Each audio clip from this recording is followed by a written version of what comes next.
Muito bem-vindos. Uma alegria estar de volta, recomeçarmos os nossos encontros, as nossas palestras presenciais. Vamos, então, à nossa lição preparatória da noite, do livro Fonte Viva, a lição 107. Renovemo-nos dia a dia. Transformai-vos pela renovação de vossa mente, para que proveis qual é a boa, agradável e perfeita vontade de Deus.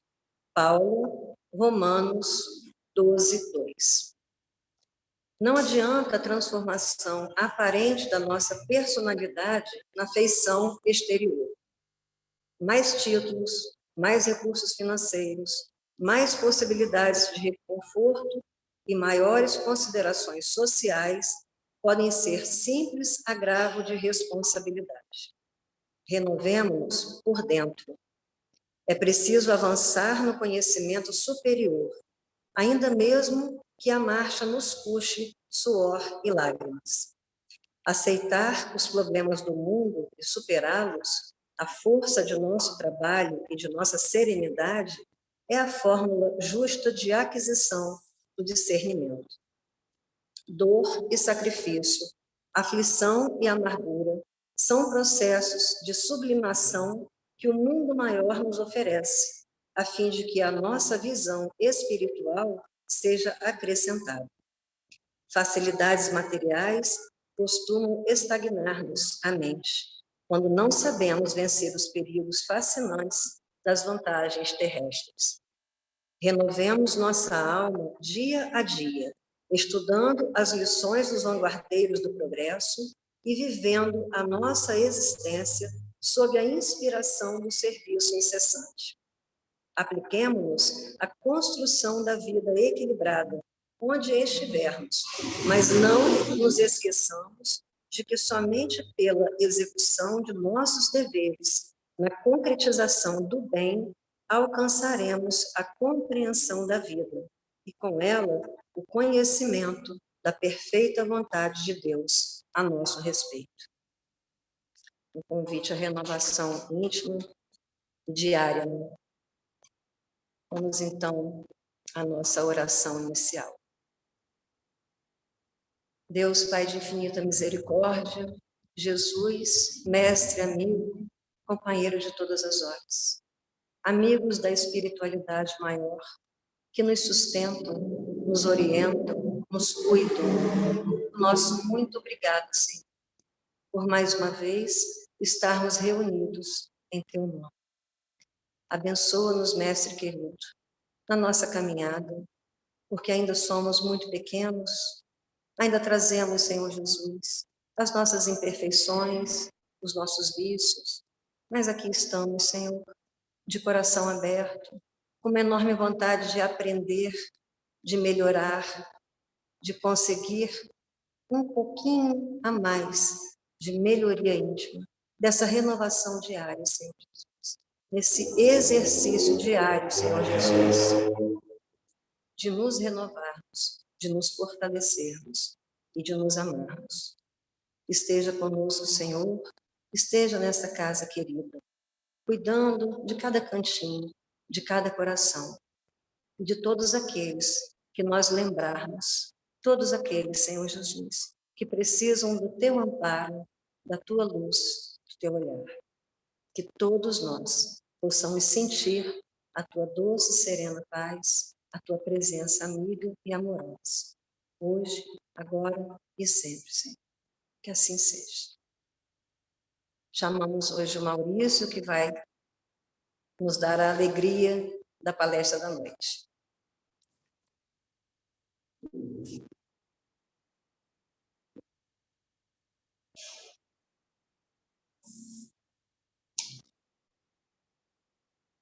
Boa noite a todos, tudo bem? Estamos, então, para mim, retornando, né? Eu até então não tinha vindo aqui, né? As falhas já começaram já desde a semana passada, nesse sistema novo, né? Bíblico, e achei muito, eu estava ali atrás, ali pensando, né? Mas eu estava tocando, depois fui lá para fora para me acalmar um pouquinho, você vai cantando, você se empolga um pouquinho, mas só que fui para lá para me recolher um pouquinho, e como que parece que é a primeira vez. Não sei se para aqueles que estão chegando, mas desde que eu entrei no portão ali mais cedo, que a gente, né, foi retornando às atividades e vendo a casa aberta, não toda aberta, né, porque até então a recordação que a gente tinha da quinta-feira era, né, aquela movimentação das crianças, fazendo aquele alvoroço da gente, né, nos abraçando, nos beijando. Ainda não podemos, né, pela prudência, né, e pela ordem, não devíamos ainda nos comportar assim.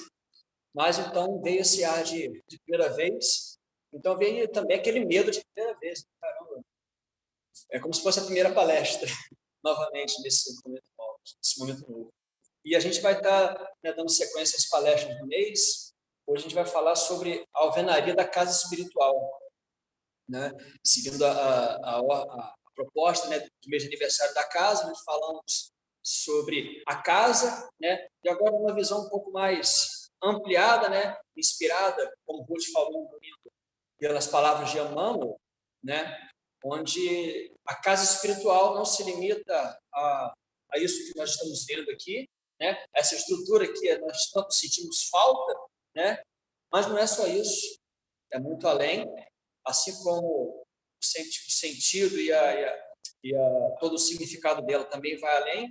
A própria estrutura que a gente vai estar falando dessa alvenaria também vai além. Isso que eu convido a vocês, que possamos juntos, né, caminhar nesse meu pensamento para a gente poder estar traçando esses caminhos dessa nova compreensão, dessa dilatação, dessa expansão do conhecimento a respeito da casa espiritual. Certo, dona Lúcia? Convidar-los-ei, então, por favor, a fechar os olhos durante alguns breves instantes, para que comigo vocês possam estar visualizando o que eu vou falar. Fechemos os olhos. Tá, perdão. Vai melhorar, com certeza. Pelo menos na captação, né? Então, fechemos os olhos. É domingo. O sol mal amanheceu. Já podemos sentir o leve calor da manhã misturado ao frescor da madrugada.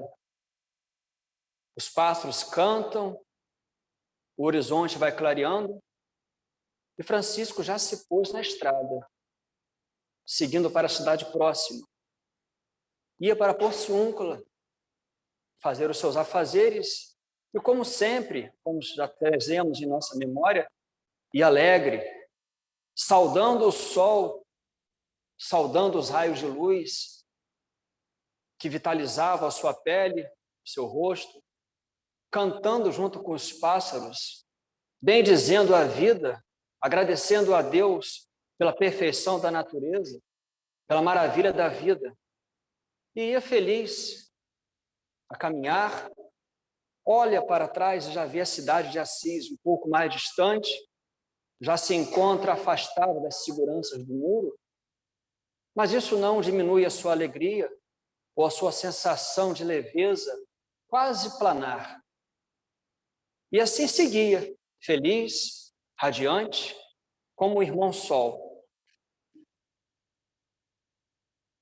De repente, um som corta a manhã. Era o barulho da matraca, alto, forte, seco. E esse barulho significava uma coisa. Era a morféia, a dermatose fatal que assolava ainda a humanidade de uma forma bem violenta, anunciando que por ali vinha-se alguém que possuía a Hansen ou a lepra, uma doença que era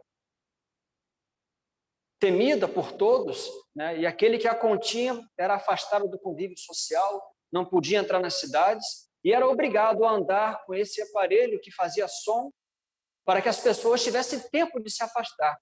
E Francisco, no meio da sua caminhada, se assusta e fica nervoso. O que fazer? Olha e pensa em voltar, mas depois ele fica sem ação. Não sabe se volta, e por um momento ele fica com medo, relutante.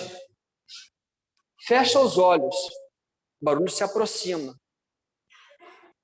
Ele procura lembrar-se de Jesus e a imagem do Cristo vem forte em sua mente. E de repente o som para.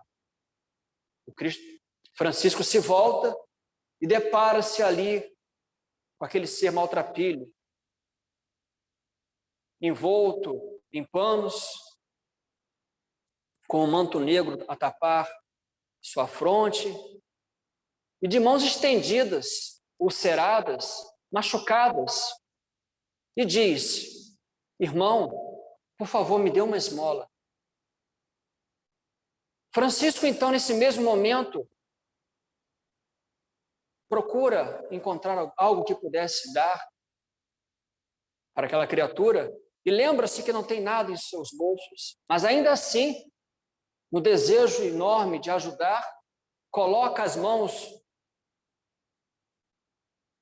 nos bolsos e encontra uma mísera moeda. E nessa hora ele fica exultante. Pode ajudar. Entrega essa moeda nas mãos daquele ser e retorna para o seu caminho, como que julgando-se feliz. Mas de repente ele para e percebe que está diferente. Não tem mais os pássaros a cantar. O vento parece que parou. E ele percebe que algo mudou. Mais uma vez a imagem de Jesus vem forte. Ele então volta-se para aquele ser e vê que ele ainda ali se encontrava, com as mãos estendidas, como que ainda a pedir algo. Francisco então vem bem forte em sua mente a imagem do Cristo, também de braços abertos. Ele, envolvido por uma coragem que até então ele não tinha sentido, abraça aquele ser com todo o carinho, envolve aquele ser, retira-lhe o manto, os panos da fronte, também ulcerada, e o beija, e o abraça, e pede perdão. Mas, de repente, aquele ser que era envolvido, algo muda. Ele passa a envolver a Francisco, as mãos que eram fracas e trêmulas passam a segurar o seu braço, e uma energia nova, quente, renovadora, envolve Francisco. E aquele ser, então, se afasta um pouco, olha para Francisco e diz: obrigado, Francisco, sou eu. E ao olhar, abrir os olhos, Francisco vê ali o próprio Cristo.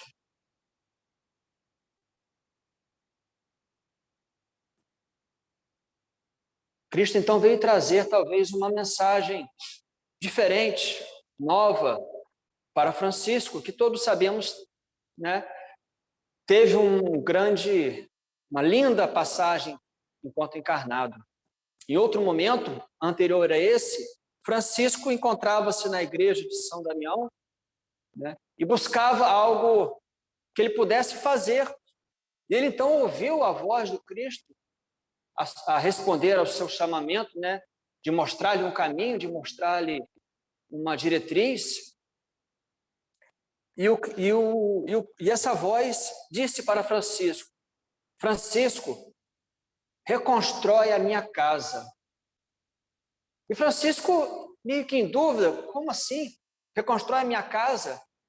E passa a olhar ao redor para a igreja de São Damião e vê que ela realmente estava precisando de uma reforma, né? Estava com as madeiras quebradas, com os bancos muito gastos, enfim, telhado também já esburacado, e se empenha com seus recursos próprios e também angariar recursos para reformar aquela casa de Deus. Mas ainda assim a sua missão não estava concluída. Ao final ele percebe que tinha outra coisa a se fazer.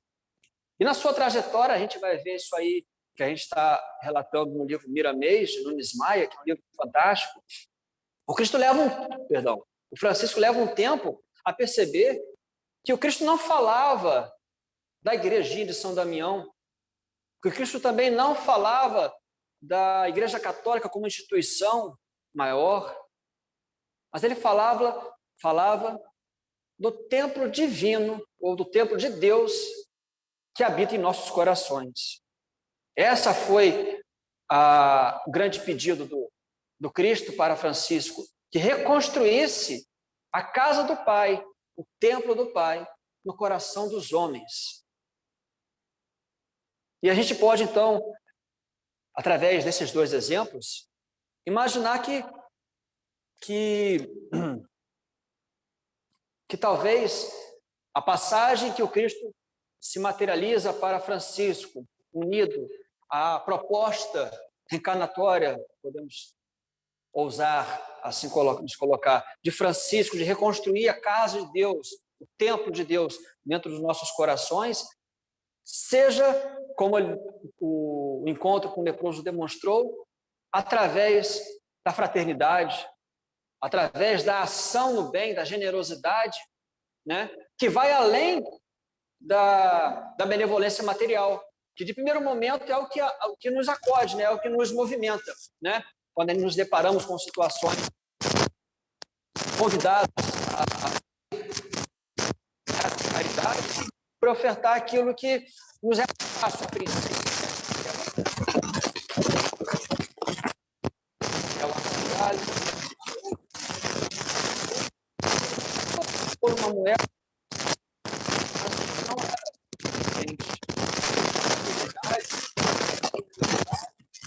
a reforma maior da tempo, né? Os recursos materiais. Foi um abraço, foi um acolhimento, né? Interessante que eu compartilho com vocês essa construção do tempo que o Francisco iniciou, o tempo quinto, é muito claro, né?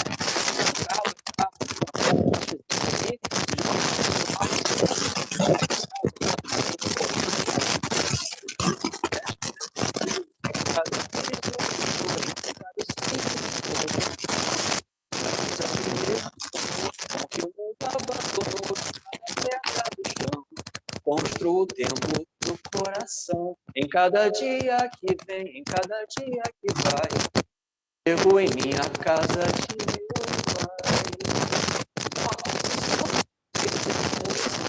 Uma contemporânea, né?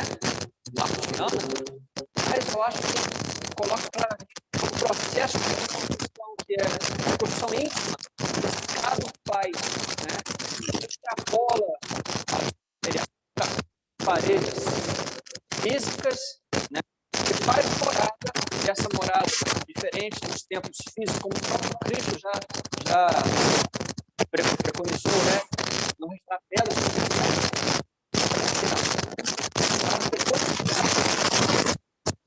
não vai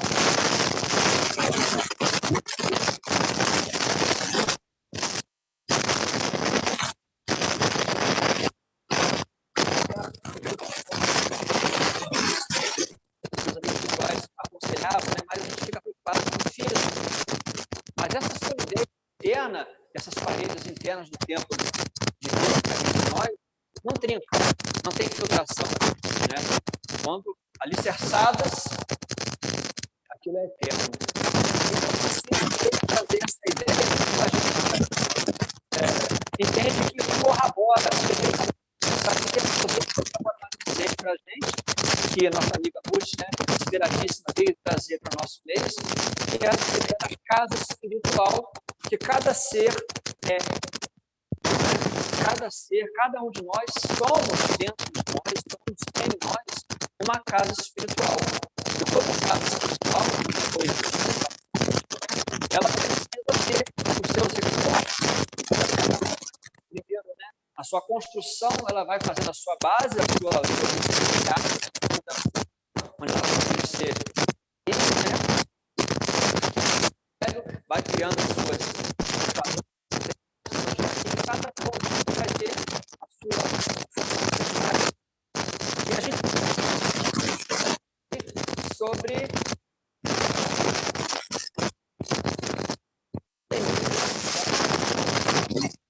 talvez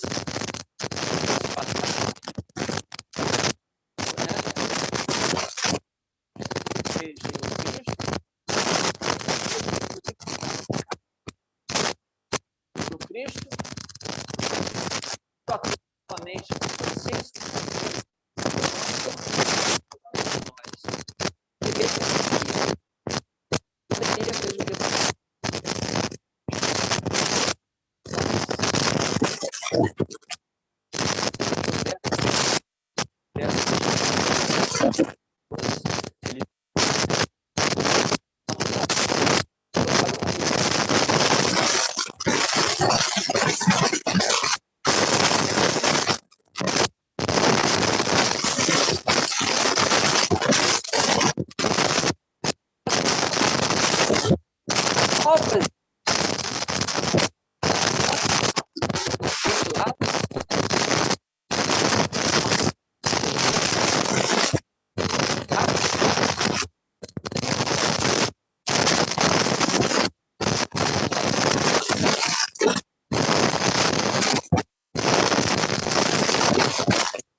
utilizando agora a tecnologia, utilizando novos meios, mas principalmente valorizando o que é fundamental. O que era fundamental? O nosso envolvimento, né? O nosso empenho, mas não é só o empenho, não é só o nosso envolvimento de presente, estar ali online, aparecer na câmera, mas a nossa energia é colocar, porque a energia é sentido, mesmo à distância. E faz sentido.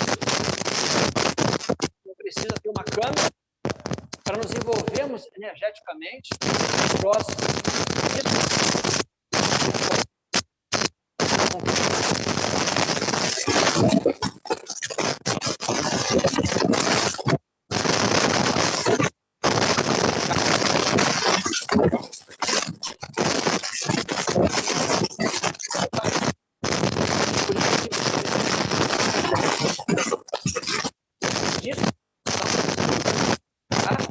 Né?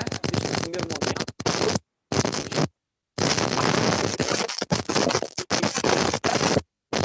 Atividades, né? Realmente produtivas do ponto de vista espiritual, coisas que até então a gente talvez não tivesse tanto valor à significação espiritual. E talvez agora com a falta do ambiente físico, a gente começou a perceber como era importante esse movimento energético, esse movimento espiritual, a parte física. No livro, antes do livro, né? Então a pandemia nos trouxe essa reflexão.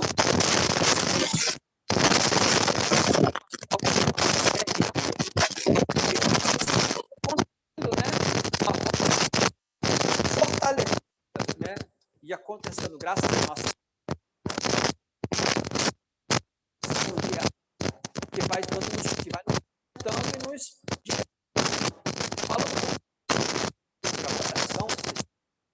a gente vai ver no livro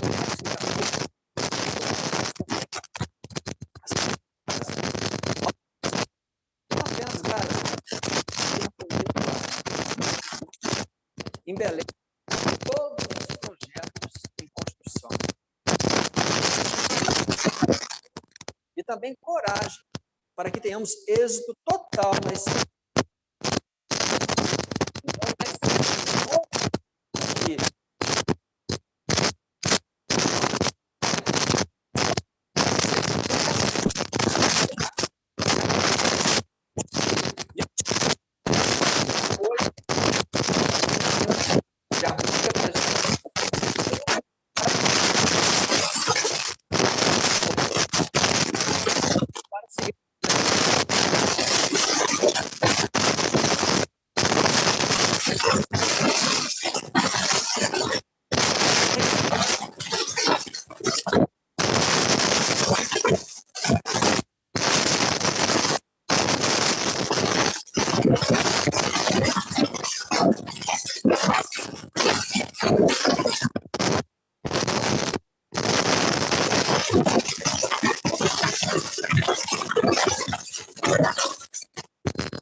Seria uma oração, né?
É onipotente. Está chegando lá?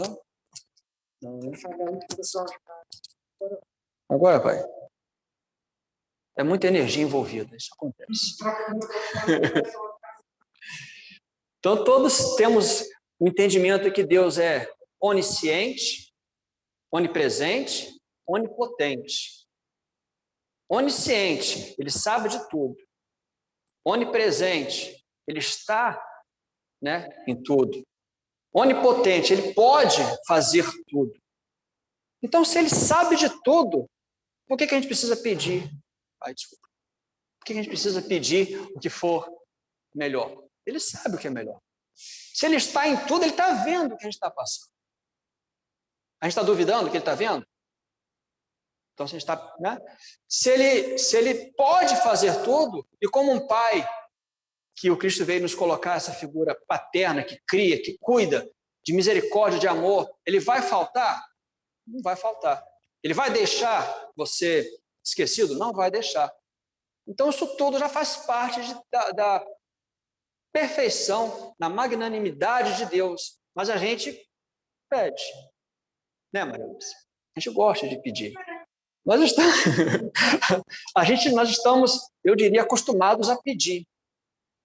Quando o pai ele não nos falta, né? Hoje a gente passa pela experiência da paternidade, né? E a gente só em olhar para o filho, a gente sabe que o filho às vezes não está bem. Ele nem precisa abrir a boca, você já sai procurando o que está faltando, já sai perguntando. Você acha que Deus seria menor do que isso? Então, a nossa oração, a nossa atividade, né? Acreditamos, é muito mais para nos envolvermos, estarmos em afinidade com a onipresença de Deus para podermos, então, aproveitar da melhor forma que Ele nos oferta, do que para pedir, ou do que fazê-lo lembrar, ou barganhar, de certa forma. E como que a gente vai conseguir isso aí, né? Na oração ativa, onde a gente vai estar trabalhando constantemente nas nossas atitudes, nos nossos pensamentos, no nosso dia a dia, o bem, como colocou os exemplos do Francisco, né? O bem, o amor, a generosidade, o ajudar sem estar esperando nada em troca, né? O repartir aquilo que você tem, não para exibição, não para qualquer situação de ganho pessoal, mas sim pelo prazer de estar contribuindo com um irmão de caminhada, que afinal de contas está junto de você. Afinal de contas, o Espiritismo vem me dizer, a Terra não vai evoluir, não vai crescer, não vai mudar, digamos, de um patamar de provas e expiações, se todos nós não mudarmos juntos, né? Então, fazer pelo próximo sim, fazer por nós, mas não no intuito egoísta, que muitas vezes as pessoas que não conhecem o Espiritismo possam pensar, né? O espírita gosta de barganhar. Não é isso. É porque nós todos somos um, no sentido que todos somos filhos do mesmo pai e vamos caminhar juntos. Então, essa é a oração ativa que eu colocava, que são as nossas atitudes que acabam por mudar o nosso próximo, acabam por mudar o nosso ambiente, principalmente mudam o nosso íntimo. E daí, então, vamos extrapolar nossa barreira física, corporal, enfim. Mas no Pão Nosso, na lição 68, Emmanuel traz o título Oração. Nesse título, nessa lição, nessa passagem, ele coloca: muitos crentes perseveram na oração, mas se mantêm angustiados, espantadiços. Olha que interessante. Muitos crentes, nós que somos crentes em Cristo, né? Temos o hábito da oração, mas ainda assim, por vezes, somos meio que assustados. Nossa, eu vou morrer. A vida vai acabar. Já sabíamos, né? Nossa, tem um vírus aí. O que vai acontecer? E a gente fica morrendo de medo, espantado. Meu pai do céu. Fechou o culto do Pedro. Como é que Helena fechou o culto do Pedro? Helena é muito corajosa. Mas a gente fica espantado. Angustiado, triste. Enxergam, Emmanuel continua, enxerga somente a maldade e a treva. E nunca se dignam a examinar o terno broto da semente divina. Por mais que aquilo pareça a princípio um caos, pareça o Apocalipse, né, para aquele que não entende muito o que seria o Apocalipse, né, parece o fim do mundo, né, como é de conceito geral, né, o fim do mundo, né, existe o brotar da semente, existe a mão de Deus agindo, planejando tudo, e se Deus, onipresente, onisciente, misericordioso, está agindo por tudo, por que estamos com medo? Né? Não é claro, sair por aí, eu não tenho medo, eu vou abraçar, eu vou beijar todo mundo. Não se trata disso, né? Porque a gente sabe que a gente pode ser vetor, podemos levar o vírus para aquele que não vai ter a mesma saúde que a gente, ou às vezes não temos a saúde tão perfeita como gostaríamos e que vamos viver eternamente, a gente acaba diminuindo nosso momento aqui, quando era para ser mais extenso um pouco, devido ao nosso planejamento reencarnatório. Então não se trata de, seja o que Deus quiser, eu confio e vou seguir em frente. Não. Né? É com bom senso, mas é ver o lado bom, ver a semente que nasce, ver o sol que brilha, mesmo depois da tempestade. Examinar o terno broto da semente divina, ou a possibilidade próxima ou remota do bem. Mesmo naquela situação, ou naquele ser que nos coloca em prova, né? Ver que tem ali uma semente do bem a germinar. Se não hoje, amanhã. Né? Se não agora, de forma mais próxima, no futuro um pouco mais distante. Mas que vai ser também, né, uma alma filha de Deus, iluminada, que tem a sua missão e que vai estar seguindo. Então a oração vai seguindo por aí, segundo Emmanuel, e ele diz mais: louvar é alegrar-se em pleno combate. Olha que interessante, né? É em pleno combate, em pleno eu falava, puxando das dificuldades que vivenciamos, né, particularmente nós, né? Mas é em plena luta, em plenas desavenças, é agradecer, é alegrar-se pela vitória do bem, que no final tudo vai dar certo. Agradecendo ao Senhor os motivos de sacrifício e sofrimento, e buscando as vantagens que a adversidade e o trabalho nos trazem ao espírito. Olha só, então, estamos na luta, estamos nesse círculo de fogo, como tem o filme aí, né? Mas isso vai nos fortalecer, isso vai nos colocar horizontes que até então a gente não tinha vislumbrado, isso vai potencializar em nós situações que a gente não sabia que existia dentro de nós. Como falávamos, a pandemia fechou o grupo, mas aumentou nossos laços energéticos uns com os outros, né? Aumentou a percepção nossa de entendermos que o próximo é importante, né? Até pouco tempo, eu prefiro ficar em casa, não quero no grupo, não quero ver pessoas. Hoje a gente quer ver pessoas, a gente parece que quer ver pessoas, então, né, deu essa saculejada, né? E a gente vê então que essas atribuições, essas adversidades, por mais que no momento, no olhar raso, pareçam assustadoras, né, nos espantem, elas vão trazer para a gente fortalecimento, aprendizado, né, e expansão de conhecimentos, expansão dos nossos sentimentos. Então, por isso é alegrar-se no combate. Assim como eu lembrava, pouco tempo estava vendo lemos uma lição de Paulo, né? Lemos, eu, Tininho e o grupo da corrente, e a gente falava do Paulo, que no momento derradeiro que ele caminhava por sacrifício, que ele seria decapitado, né? Ele ia alegre, ia resoluto, ia feliz por poder estar sendo imolado por aquilo que ele sabia que era um bem maior. E ele, então, tinha essa consciência plena e sabia da passagem que seria essa vida, né? Do que viria depois, por tudo aquilo que ele seguia e acreditava que o Cristo nos mostrou. Então, ele ia feliz por sacrifício. Mas, não lembro qual era a lição, não sei se Tininha lembra dessa lição que estou falando, o nome, né? Não vai lembrar. Mas ele olha para o lado e vê que muitos dos discípulos que acompanhavam choravam. Estavam tristes. Iam perder Paulo. E ele então pede, assim como o Cristo em outro momento, né? Cristo na crucificação pediu para João e Maria, não chorem. Não chorem. Porque o chorar, a tristeza que o choro traz nesse momento, muitas vezes pode fazer com que nós também tremamos. Não porque duvidamos, mas porque a gente ama também aquele que está aqui. E aquele que está aqui está sofrendo, então a gente sofre junto. Então, isso tudo são descobertas que eu acho que a pandemia vem nos trazer, que a gente se alegra, sofre e vive uns com os outros, né? Isso é muito, muito legal. Então, o mundo dos céus, o reino dos céus, aquilo que o Cristo veio anunciar, o templo que Francisco veio reconstruir, né, reformar, e a casa espiritual que Emmanuel veio também nos propor, nos convidar a edificar, somos nós mesmos. Somos nós mesmos esse projeto divino que vai além da nossa compreensão no momento, mas que está a cada dia crescendo mais dentro de nós, reforçando através de nossas atitudes, nossos estudos, mas principalmente nossas ações, nossos pensamentos, a alvenaria espiritual da nossa casa íntima, nos protegendo então das intempéries do redor, as intempéries do mundo, das doenças, das nossas doenças íntimas, mentais, não apenas físicas, mas também mentais, e nos transformando nesse homem novo, nesse homem mais belo, homem que eu digo não o homem, mas o ser humano, certo, Maria Lúcia? Todos nós.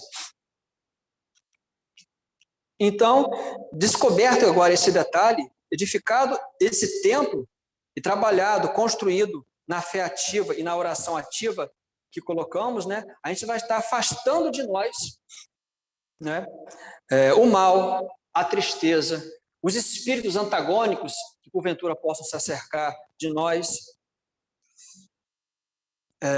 não apenas do ponto de vista do nosso mundo íntimo, mas também do nosso ponto de vista do nosso mundo físico. Esses pensamentos, essa atitude vai se proteger, é o que protege, que a gente já ouviu falar, né, do campo espiritual magnético que protege a nossa casa, é feito desse pensamento, dessas atitudes, desses pensamentos que nós, encarnados, mantemos, realizamos constantemente, né, através das ações, através dos estudos, através das práticas.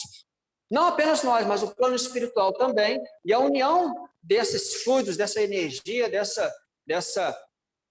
desses templos íntimos que trazemos, né, faz aquela corrente que muitos falam que a casa é protegida, que a casa fica protegida, que tem uma energia, né, que nos envolve. Somos nós que a construímos, somos nós que a fortalecemos. Então, isso é muito, eu acho muito, muito maravilhoso, né, a gente começar a compreender isso aí, porque nos coloca, então, agora com uma responsabilidade maior, né?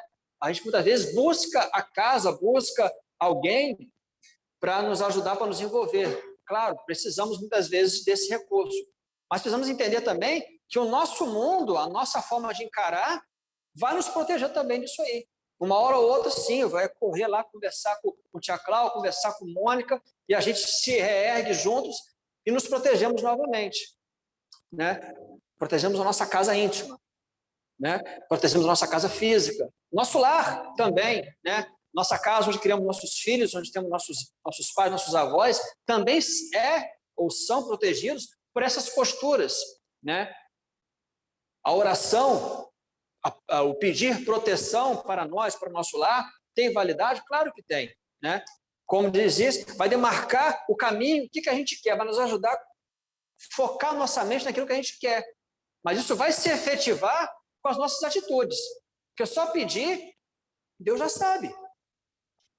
Deus não vai faltar. Ele é onipotente, ele é onipresente. Né? Ele não falta, a gente não precisa pedir para ele. Ele já oferta. Nós que muitas vezes não percebemos, não conseguimos manifestar essa perfeição divina que está ao nosso redor, manifestar, concretizar em nós e no nosso redor. Então precisamos dessa oração para focarmos o pensamento, mas tem que ser seguida das nossas atitudes.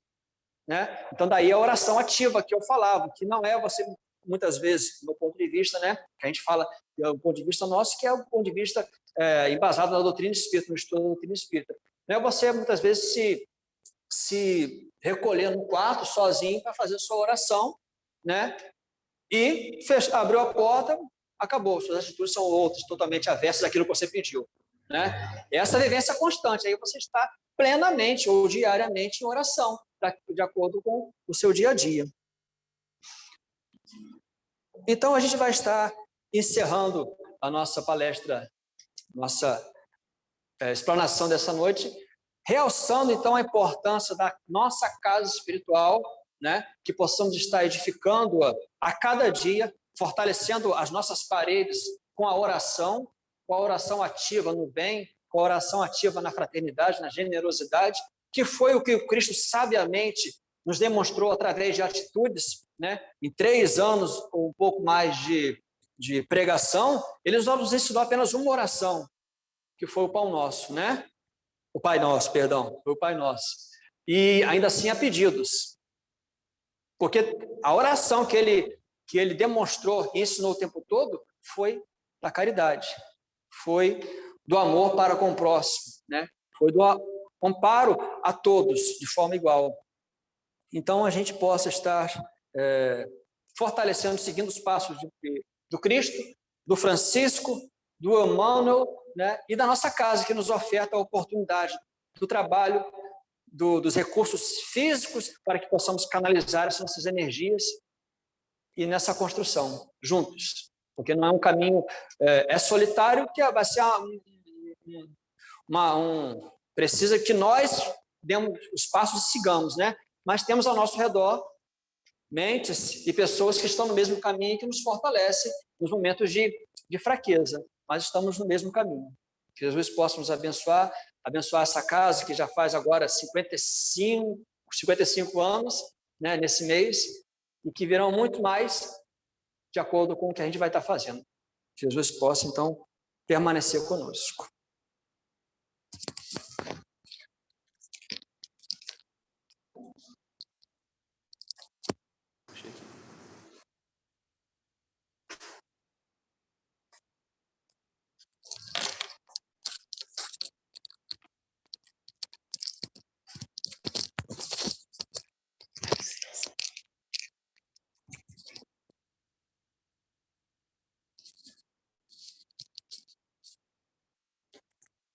Quanta reflexão, né?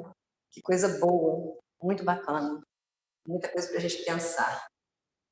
Bom, meus queridos, vamos aqui a um recadinho muito importante, um convite da nossa casa. Nós estamos no mês de aniversário, e todo mês de aniversário da casa nós promovemos um seminário. Será no próximo sábado, no formato virtual, e o tema é Repensando a Nossa Casa. Então, a gente ainda tem vagas, e a gente gostaria muito que vocês participassem, chamem os amigos, os familiares, façam a inscrição. Se tiverem qualquer dúvida, precisarem de ajuda, só falar, que a gente está aqui para ajudar, e vamos participar. Vamos juntos alimentar essa paz, essa alegria, essa esperança, né? Movimentar a nossa casa íntima, a nossa casa com Pedro. Vamos fazer parte da família. E nós vamos chamar Maurício para tocar uma musiquinha para a gente, não é isso, Maurício? Pode ser daí? Enquanto isso, nós chamamos os passistas para que em seus lugares, por favor, possam se colocar para o passe coletivo. E após Sim, pode levantar os passistas, por favor, nos seus lugares. E após o passe, que terá a duração da musiquinha, faremos a prece final.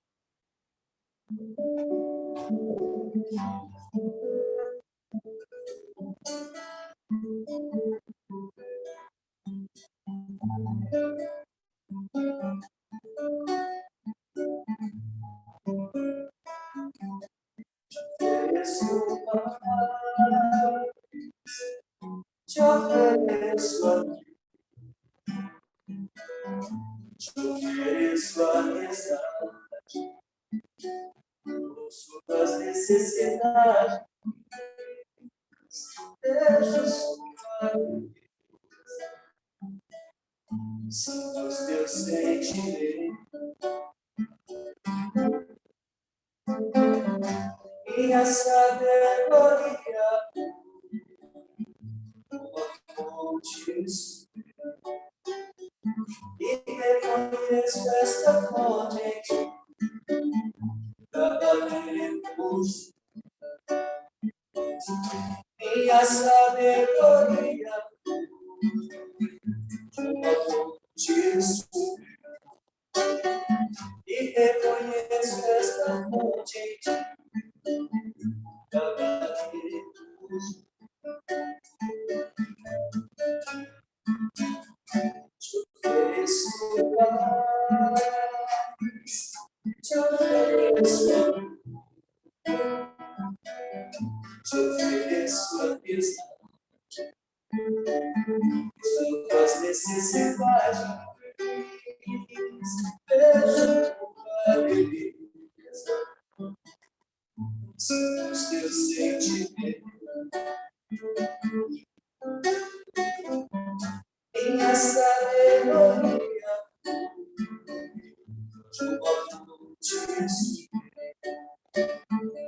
e reconheço esta fonte,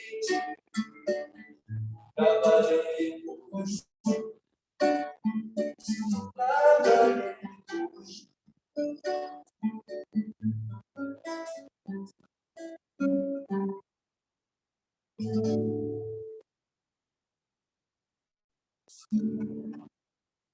Embalados por essa canção, acarinhados, tratados no nosso mais puro íntimo, medicados, fortalecidos, agradecemos, Senhor, a oportunidade de aqui estarmos. Agradecemos, Pai, por todos os amigos, companheiros que vibram, que se vinculam, que assistem, que torcem, que oram, Senhor, por todos nós, pela nossa casa aqui, por todos os aflitos, aflitos de toda hora, que todos possam, Senhor Jesus, receber de Ti essas bênçãos renovadoras, fortalecedoras e equilibrantes, permitindo uma noite de paz, de harmonia, que nós possamos nos alimentar e compartilhar alegria, esperança, amor. Esteja conosco, Senhor, e nós procuraremos estar contigo, hoje, agora e sempre. Que assim possa ser. Uma noite abençoada a todos. Fiquem com Deus.